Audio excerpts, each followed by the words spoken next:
It's a little not as good. Yeah. We're gonna get some exhaust noise, so that'll be a nice addition for a car.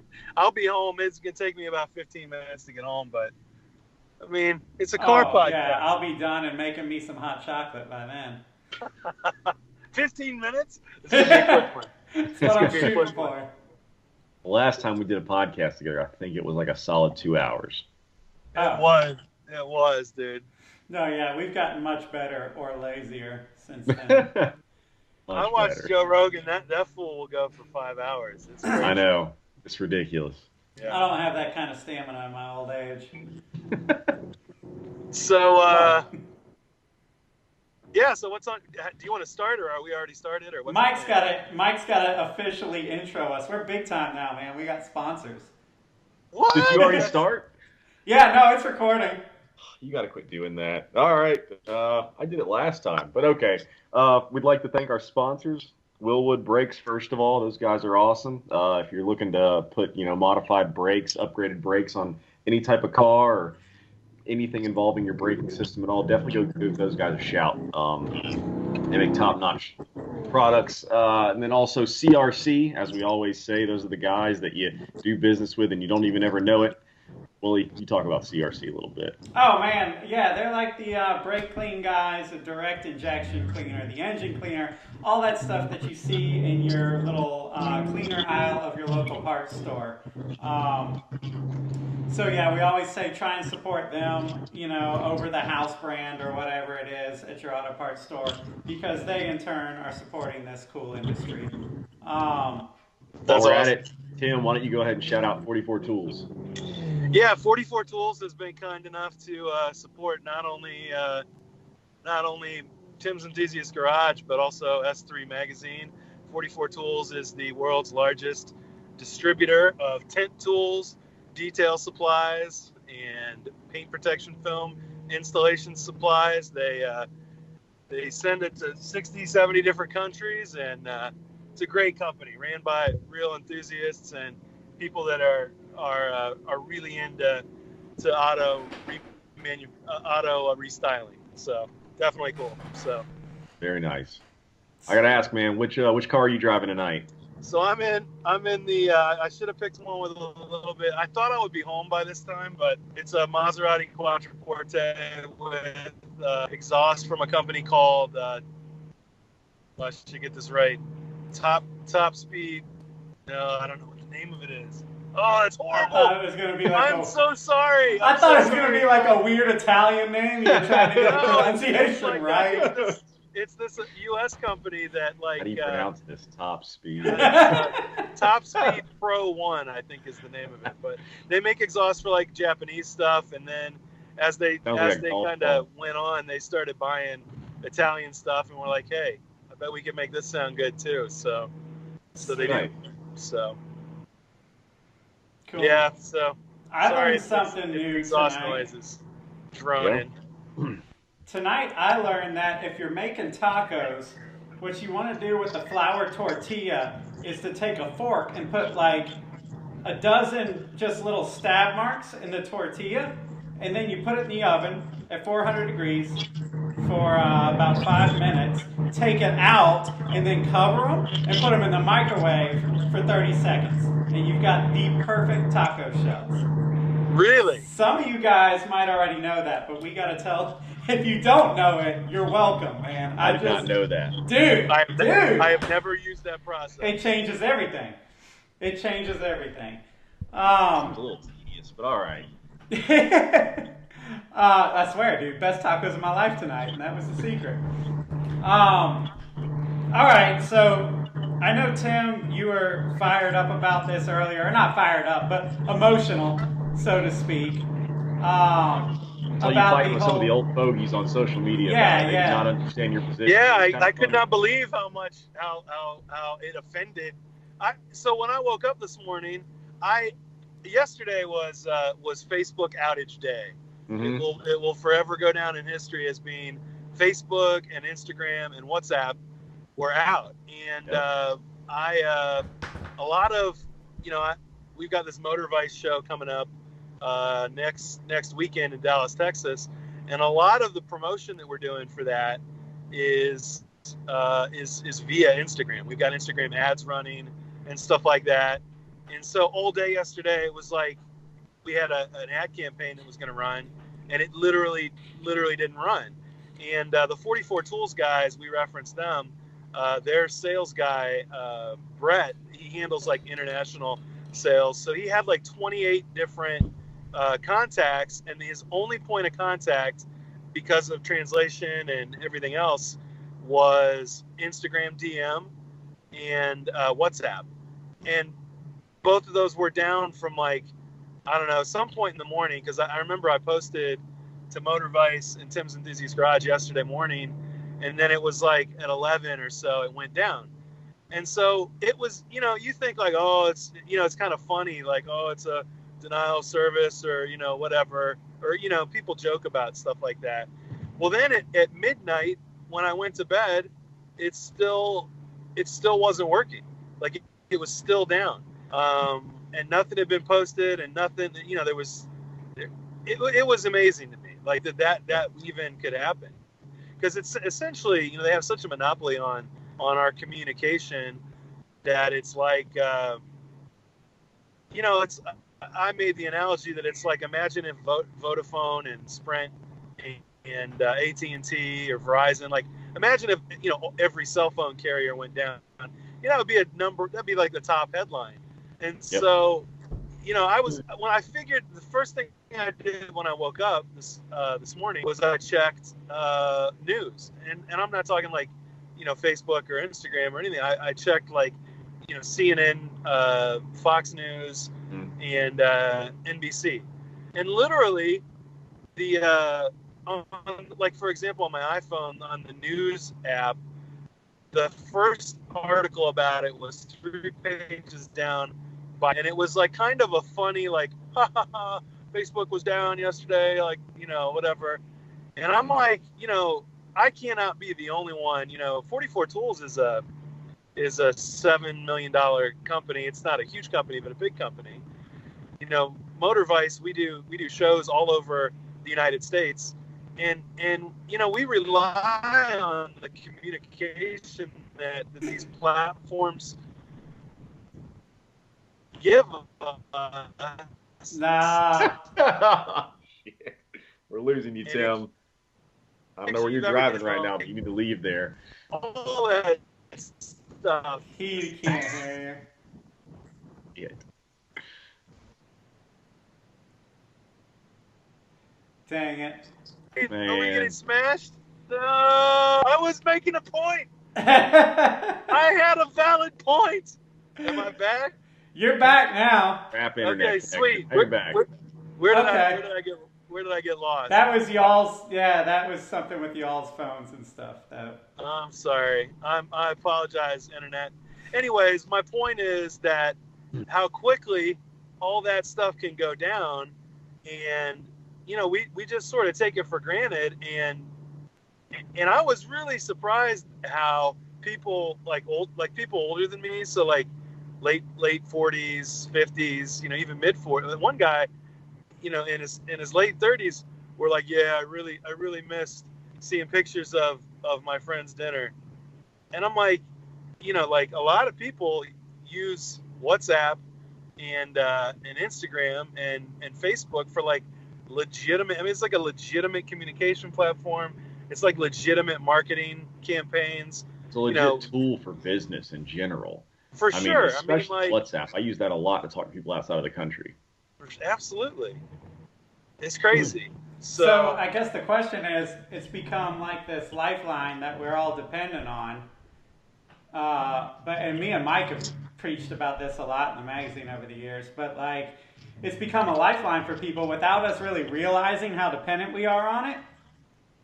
And then you realize all of a sudden it's not your platform, you know, like you're on it, you know, and that's what I think maybe a lot of people, you know, I saw all the jokes about the Instagram models or whatever, but it's not even that. It's just, I think a lot of people yesterday realized that You have a bunch of followers on Instagram or Facebook, but it's just that. It's followers on Facebook or Instagram. You know what I mean? On Instagram. They're kind of not yours. They're kind of just rented to you. And that could be gone at any moment, whether it's on purpose, like a change of an algorithm, or whether it's on accident, like whatever the heck happened yesterday. Yeah, and perfect example. Who was the girl who was like the first one to be super famous on MySpace? Oh, Tia Tequila or something like that. Wasn't it? You guys remember? You know what I'm talking about? I have no idea. I don't remember my password to MySpace anymore. So. Don't lie. No. I don't remember her name. It's something Tequila, but she was like the first big famous, social media star. She was the first one to hit like 1 million followers or whatever. But ever since that platform died, her fame kind of died along with it, So even though it's been replaced by other things, like throw the baby out with the bathwater kind of thing, because it just got completely replaced. It's scary to think about, and it's one of the things that, it's funny because I tell people all the time, and I'll just say this, as I wouldn't say I'm impartial because I live, breathe, and love S3, but like S3 is a vital part of, maybe the most vital part of what print is in the United States, and print is like the last real thing. Mm-hmm. We talk all the time about like really well done magazines, and it's to the point. It used to be you could list like 20 magazines. Right. Now the list, like when we talk, I mean, it's like literally my personal list of magazines that I think are, executed with excellence consistently. There's like 4. Yeah. you know what I mean? Yeah. And none of them. And like 2 of them are overseas, right? Yeah, and 2 of them are overseas, and none of them are the big box. None of them are owned by media conglomerates. So right. I think that it's funny because the cars and the car hobby is like a real grassroots kind of thing, and it's funny that hasn't continued or poured over in the same way to print. Like I try to get people zealous about print all the time, because it's like when your car's featured in a magazine, it's in the magazine. Yeah. You can go back. It's like a historical context. You can have it. You can hold it. You can give it to your grandkids. The words that you write, I think, have more. You have to think about what you're going to say more. It's not a tweet. It's not a. Yeah. It's more prosaic. It's more purposeful, and I think it just. And you are actually, and one of the reasons, I just say, even to just encourage you guys, is like S3 actually is a thing. You know what I mean? Like there's not going to be a denial of service, or it's not going to be down for 13 hours. It's always up. If the power goes out, it still exists. Yeah, even after apocalypse. Yeah. All we got left is diesels and chicken. I just think, when it comes to media, obviously, I don't know if all you guys know, that are listening, because you probably don't think about it, but media is driven by the advertisers. And right now, in the advertising game, it's about quantity over quality. I mean, point blank. I mean, anybody will tell you that, and the internet gives you huge numbers. In my opinion, a lot of times you're not really reaching people on a deep level. It's a very distracted surface level. It's like you said, there's nothing composed. It's a photo with a filter and some hashtags, and some deep little saying or something, that goes with it. But it doesn't really bring out, in my opinion, the best of the industry. It brings out a lot of it. It floods you. It's an absolute flood. But it's leaving a lot on the table. A lot that, something like a magazine. I mean, yeah, we print a magazine, and it doesn't reach near what I assume like a donut video would hit or something like that. But, actually, donut's probably a bad example because they're putting together, real products. But yeah, it's like you said, the thing with the magazine is that you just can't replicate that feeling of seeing it in person, of the design that went into it, of the the conversations with the owner, and then relaying that back to other people, and the inspiration that it tries to. A lot of times my problem with a lot of the social media stuff is it's all me, me, me, me, me. It's like self-promotion stuff. The magazine I take a lot of pride in. It's not self-promotion. We're not putting a magazine out and going, look how awesome we are, look at how awesome we are. It's all like, look how awesome all of this is, all of these people. It's just, I don't know, at the end of the day, it's just, media is energy, and when you're printing it, it's like an energy that you can turn into a real thing. But I guess that's not the point, really. I mean, the point, with the whole Instagram and Facebook thing, I guess, is to try and encourage people, right? Like maybe that was a little bit of a reality check that a lot of people needed, right? Like, it's very easy, and me and Mike are guilty of this, man. 6-7 years ago, I guess it was now, I remember being in meetings at SEMA, and they would be like, so, like, what do you do with your website? And I'm like, our website? Come on. Like, why are we talking about, we got 500,000 Facebook friends, like, because in the day, that's, those friends were like real, like you could interact with them. Drunk on the numbers, man. And yeah, they change a couple of algorithms, go public, and decide they're going to change it up. And we still have 500,000 friends, but no, we don't. Talk to them. Yeah, I mean, like, do we really? It's a number that's on the side of my little page when I pull it up. But, like, they're not there, so, I don't know. I think the reality check, maybe people need to realize I need to put more work into my thing. I'm buddies with a dude named Lafa on Facebook. He's a photographer down in Florida, and he was preaching, guys, please learn from this. Fellow photographers, like you've abandoned or you've neglected your website to pursue Instagram because you're getting business or tags or whatever off of that.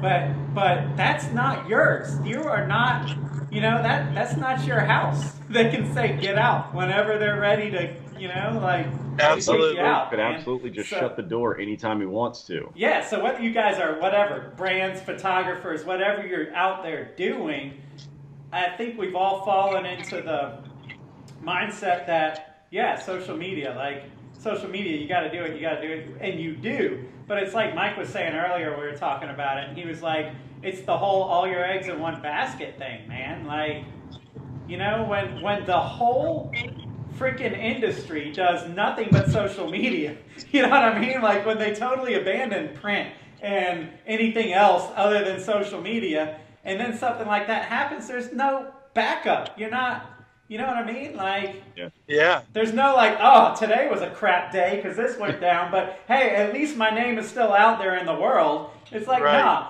they got shut off completely. And in this kind of environment in 2000 and whatever this is, 19, like, and again, me and Mike talk about this all the time. Business is now turned into wake up every morning and see how many sales you can make to pay rent and then go to bed and then do it again. It's not a lot of real long-term strategy. It's a whole lot of like, okay, what are we going to do this week on Instagram, or on Facebook or whatever. Yep. And that'll shoot you in the foot, I needed man. the reality check.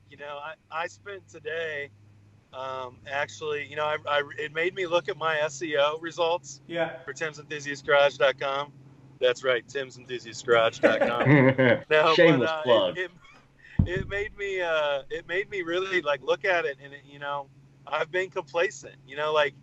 My last couple things that I've done, I wrote stories, connected to my YouTube channel, didn't post them, didn't do anything because I'm borderline obsessed with, the few words and the great picture on Instagram. And it's like, I don't know if you guys have ever looked, do you have like a screen time log on your phone? Have you ever looked at like what you guys are on your phone looked at it. per day? Am I losing you? You were for a second. I was getting a little nervous. I got really good news. Yeah. I'm almost to Wi-Fi. Oh, okay. So as soon as I hit that Wi-Fi, it's going to be good. So I got to ask, what is your average screen time in a day? I can't tell you. It's horrifying.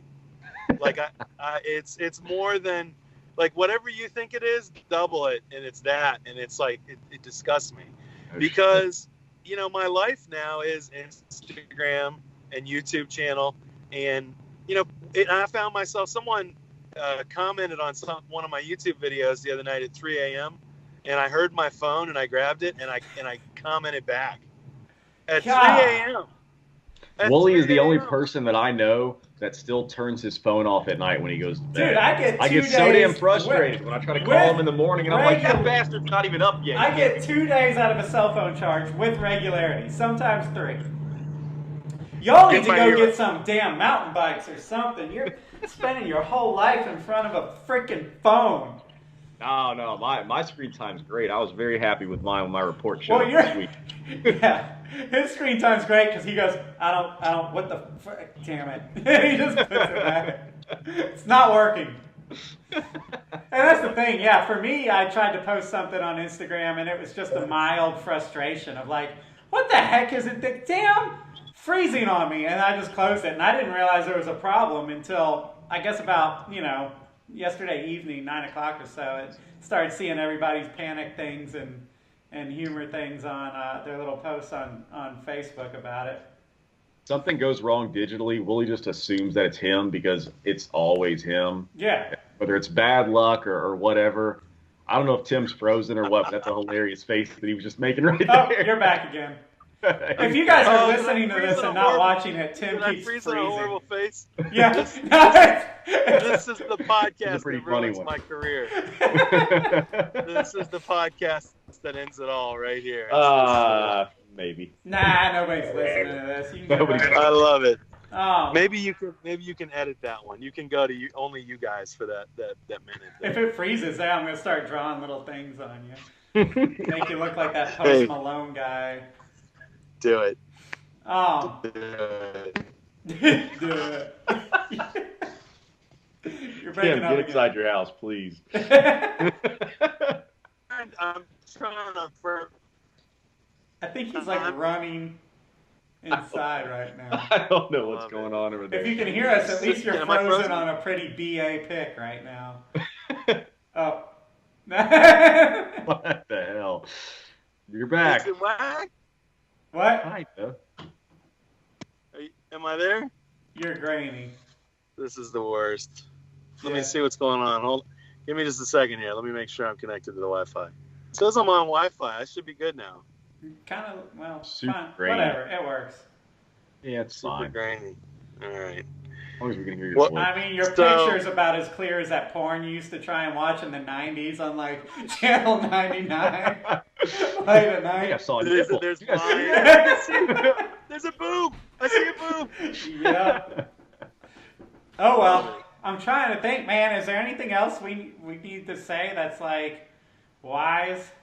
Well, I have a question, and this is a little bit off topic from what we were talking about. Still the same thing. Does anybody actually know what happened? Was it hacked? Did the servers go down? What happened? Yeah, I haven't seen. So I've been pretty busy today. I haven't seen the story yet. I looked earlier today, and I'll be honest. Like all the regular news outlets had nothing on it. Nobody covered it. It's really sad, actually. I mean, that's pretty freaking crazy. Like that a full day of communication. I mean, WhatsApp on an international level is like serious. So it's just shocking to me that that's a thing that no one cares about. I don't know. It's just, but it should definitely be a reality check for particularly for like there's a Netflix series on people that are famous on Instagram. Mm-hmm. They're all like 3-minute episodes or 4-minute episodes, and it's got like the guy that does the yeah baby, that guy, and the dance that does the dance. I don't know if you don't know who that guy is, but Dan Rue, I think is his name. But I'm striking out tonight. I don't know who anybody is. Well, anyways, it's like literally 15 people that no one really knows who they are except for people that are on Instagram every day. Yeah. And if Instagram goes down, those people are all of a sudden completely irrelevant. Yeah. And so their whole life has been jobless. built around. Has been built around this. And the real crazy thing is in that documentary, one of the people got like $50,000 just to mention like a hairspray, like $50,000. And so it's one of those things where, I mean, it's a real reality Well, that's check. the I think problem with, that, yeah, being a social media celebrity is not being a real celebrity. And it's not like I'm saying that to be a dick or condescending, but like, you know, if me and Mike were talking about this, if, I don't know, some celebrity actor's show gets canceled or something like that, they still have celebrity power. You know what I mean? yeah, Like sheer yeah, paparazzi and e-entertainment and all that will carry them until their next show comes along or whatever it is. Like they can sustain without that one thing. But like on social media, and I mean, you can arguably call these people like social media celebrities or whatever, but they're not outside of that. It's only on that one thing. You know, it's like it's a weird thing that we're, you know, dealing with in 2019, and yeah, I mean people's entire livelihood can be completely screwed. well, you know how hard it is to raise. I mean, so Mike, you do most of the working with the people that buy ads on for S3 and stuff. Yep. And you know how hard it is to sell ads. And the funny thing is, you know, about 5-6 years ago, it was, well, print is dead and no one's interested in print. Yep. And now it's kind of, I mean, it kind of has come full circle. Willie and I were talking about this, where, I mean, you know, the magazine does stay. You know what I mean? That magazine, once you print it, when you go to a car show, I mean, when I go to an Import Alliance, I see kids that have had their cars and magazines, including your magazine, have that magazine on the car. You know what I mean? And and for some of these lucky advertisers, you know, like their ad just happens to be on, you know, one of those pages. And it's like, I mean, I just think that it's like the amount of impressions, you know, the thing that the internet has given us is this ability to sort of instantly quantify impressions based on analytics. Right. And it's much harder to give solid analytics on a print magazine. But, you know, at the same time, those magazines are going into hands, and they are going, you know, and I think about, you know, again, the four magazines that I really appreciate, I still have most of those magazines. Yeah. And since I've been doing Motor Vice, I've actually been going and getting my stuff from the 80s and 90s. Like I still have like Automobile Magazine was the truth, I think, in 1988, 1989. Yeah. And I still have, when I was like a little tiny kid, before, you know, I was, you know, forever, I wasn't going to drive, you know, for so many years. And I just can't wait to get a car. And, you know, I mean, that stuff is still there. And now when I share pictures of those ads, people go freaking bananas. Like the top stuff that performs is like wheel ads for like Antero wheels from 1991. Yeah.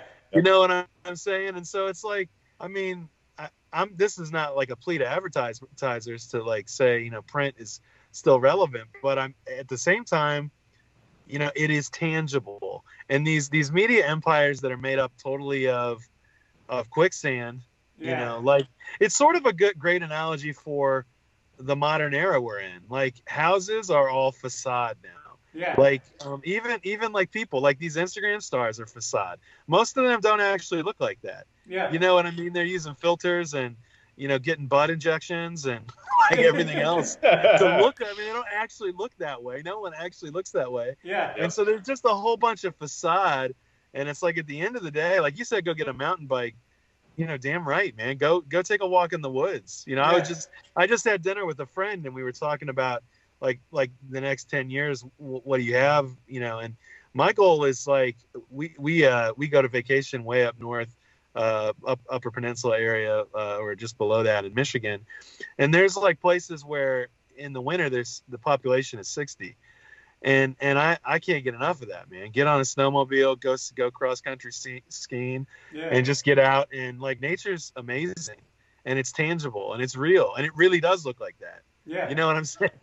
It doesn't need butt injections to look that hot. Yeah, it just is that hot. Well, me and Mike were talking about that last week on a little podcast we did about trends and how social media is basically putting all this stuff on cocaine, man. Like trends are coming up so chaotically and so fast, and then they peak, and then they're dead. You know what I mean? They're playing out, and everything is happening so stinking fast because of this social media that it is. It's kind of like the go get a mountain bike. Just chill the hell out. You know, it's like, slow it down Yeah. a little bit, enjoy what you're doing. It's not all about being the next Instagram celebrity or having the next Ken Block video or whatever it is.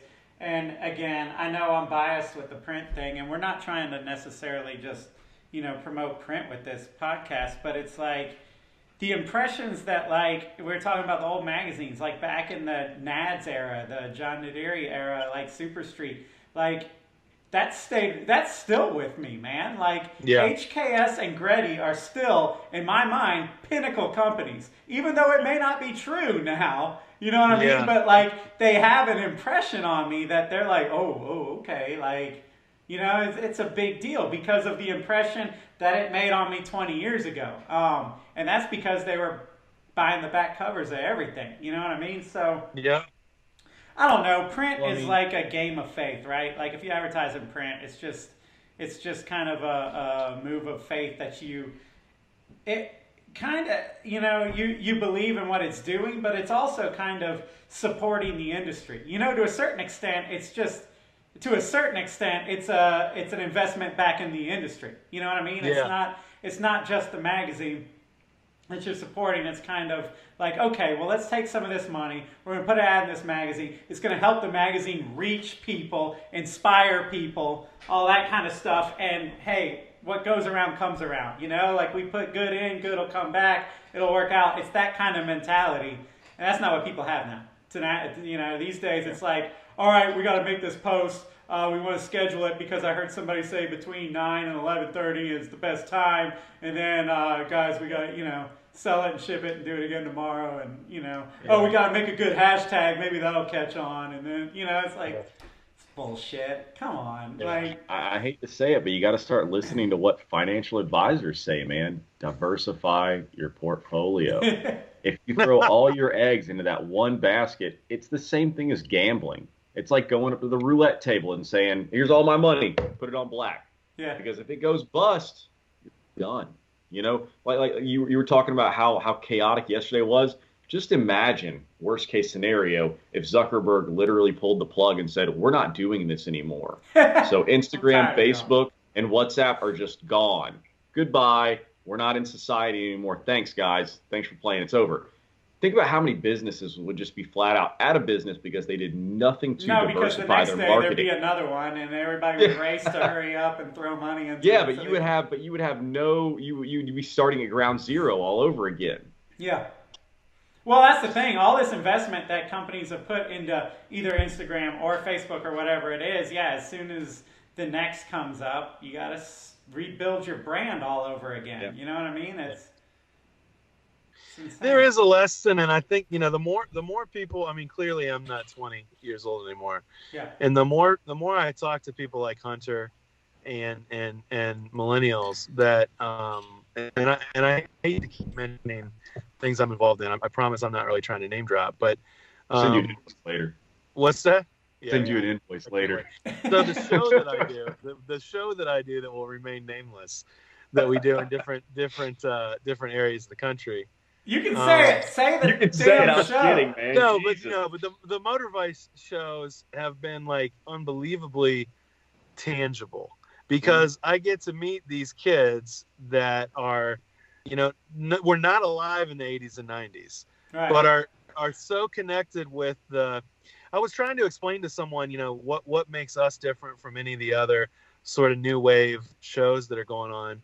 And I think a big part of it is that we legitimately are in it more for the relational aspect, for the fun aspect, and for the. I don't look at the 80s as being like terribly ironic. I mean, you can do ironic gitch, you know, and stuff, but like I think if it's presented right, it's like homage, you know what I mean? And I think that in the 80s and 90s there was this really, particularly in the mid to late 80s, there was this you can do anything. There was this positivity. There was this extreme machismo. It was just a really positive fun. And when you watch those movies, it's just fun. And one of the guys that does those shows with me, he's 22, 23. And he's like, you know, when I think of the 80s, I just think of it's just fun. I get happy. And when you go to these shows, you know, you get together with a couple hundred people.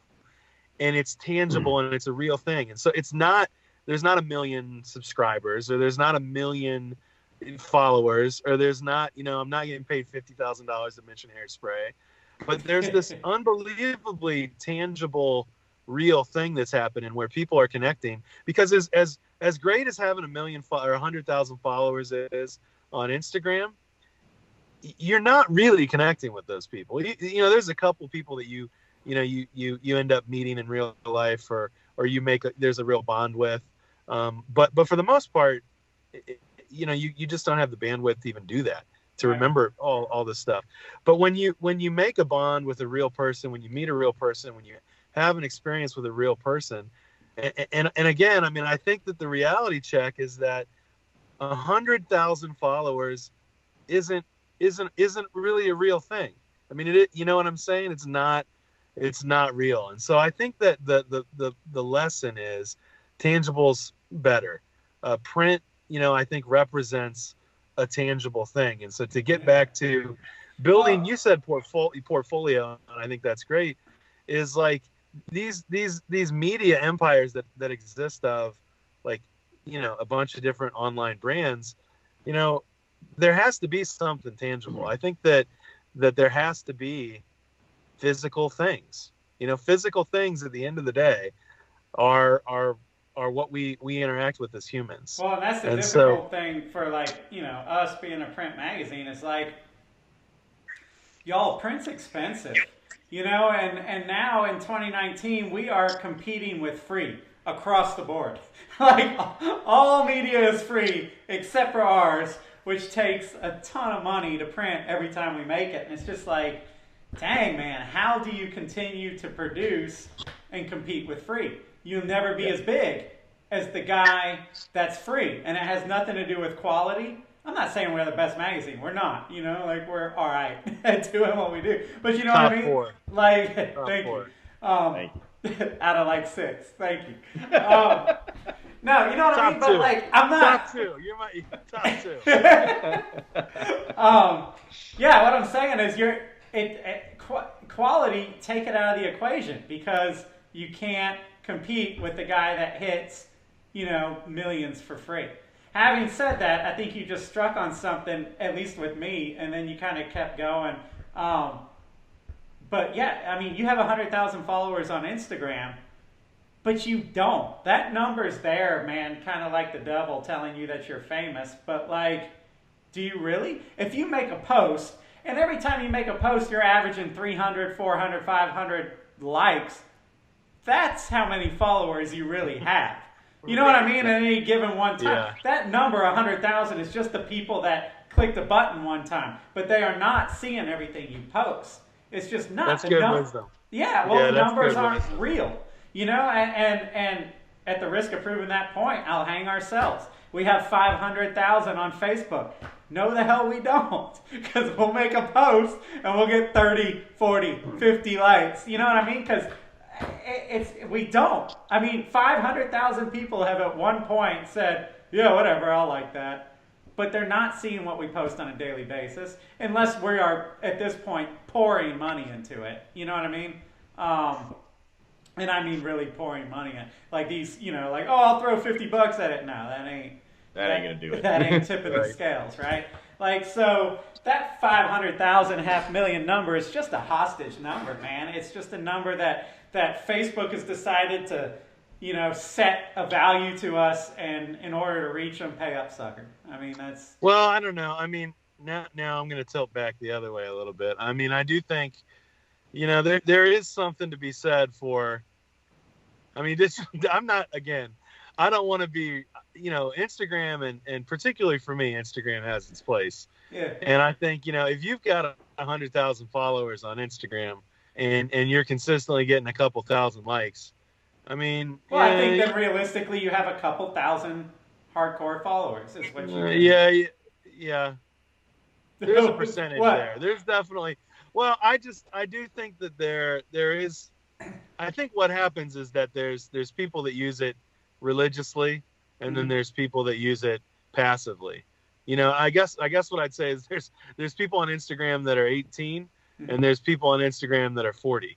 Yeah. You know what I'm saying? And the person that's on Instagram that's 40, honestly, probably doesn't check isn't on it every day. Right. So if you're posting every day, that dude's not even there. He's the guy that's gonna spam like you 500 times in 5 minutes because he's going through your post that he hasn't been on for a week. Yeah. You know? But I do think that there's value in if you have real followers that you've built organically. I do think that there's real value in that. I mean, even like take YouTube for example. I mean, I don't have a ton of followers on there, but I do. Oh my gosh, we got problems. Did your power go out? My lights are going out. Oh, hold on a second. I got to get it back. What? It timed out. Oh, you're still in your car. I was trying to. Yeah. Yeah, I'm still in my car. It's trying to be like, is there enough light here? Are we good? Yeah, you're fine. Yeah. So, no, I do think that there's value in that. I think, again, the takeaway that I'm saying is that, A, the tangible is better and more valuable. And B, if you're going to be Insta famous, you need to make sure you're actually famous. Too. Well, yeah, I think if you get Insta fame, that's great. Yeah. And use that to build your own platform somewhere. Yeah. Don't necessarily get comfortable. So that's I think the takeaway. That, and please buy the new issue of S3 magazine because you got to support. I'm telling you, everyone that's hearing this, it is worth supporting print. It just is. Long form. Take them if you're listening to this. I would urge you to take a moment and read one of Wooly's articles. He's one of the best writers in modern print. And so I think that I wish I could remember. It's been a couple years now, but you wrote an article, and I can't remember what it is. I'll try to mention it next time you guys have me on. I'll look it up. But, you wrote an article, and it was like, I was like legitimately moved. And I had not been legitimately moved since maybe like the early 2000s from an Evo article. And it's one of those things where like, you just have more time to it's art. You've taken time, you got a month or however, if it's bi-monthly, you have put weeks into crafting this article on this car. Sounds like somebody tranquilized you. Built the car and oh, really? Sorry. Am I going down? You're back now. There you go. So fun. So fun. You were like, you put I promise weeks. to never do I love it. I appreciate that, Dan. I don't think we're worthy, and I always feel like, what am I doing? How would I even get here? I don't deserve this place, but I appreciate it. And, one thing that I really pride ourselves in with S3 is that it is kind of, art, so to speak. It's been a lot of hands have touched it, by the time you get it, like whether it's the photographers to me or whoever wrote the article, you or whoever it is, to like the designers, like people have had their hands on it, you know what I mean? Not to mention Mike over here stresses out trying to make sure we have enough revenue to print it from the advertisers. So I can feel the stress. The stress is permeating. So yeah, I don't know. Whatever. I guess the point is, don't put all your eggs in the Instagram and Facebook basket. Put a lot of your eggs in there. It's a good place. This was a test. This wasn't a hang. real thing. Yeah. Learn from this, please. Diversify. Word. Yeah, man. Well, guys, thanks for giving me the chance. I know I probably ruined any internet cred I had because I probably frozen on on that face like 10 times, and anytime you Google me from now on, it's going to be that face. So career ruined. But it's always worth it to talk to you guys. I mean, you guys are just, it's guys like you that make it, worth being in this industry. So I appreciate the opportunity to talk thanks, and just to hang every time. So yeah, man. All right. Well, we'll do it again. We'll see what happens in this next week. I'll tell you what's going to happen. This video is going to blow up. Blow up on YouTube. All of a sudden, all 500,000 of those Facebook people are going to be energized to like this video. Right? Did you see that face he made? Well, cool. All right, guys. Hey. All right. Good night, everybody. Man. Later. Good night.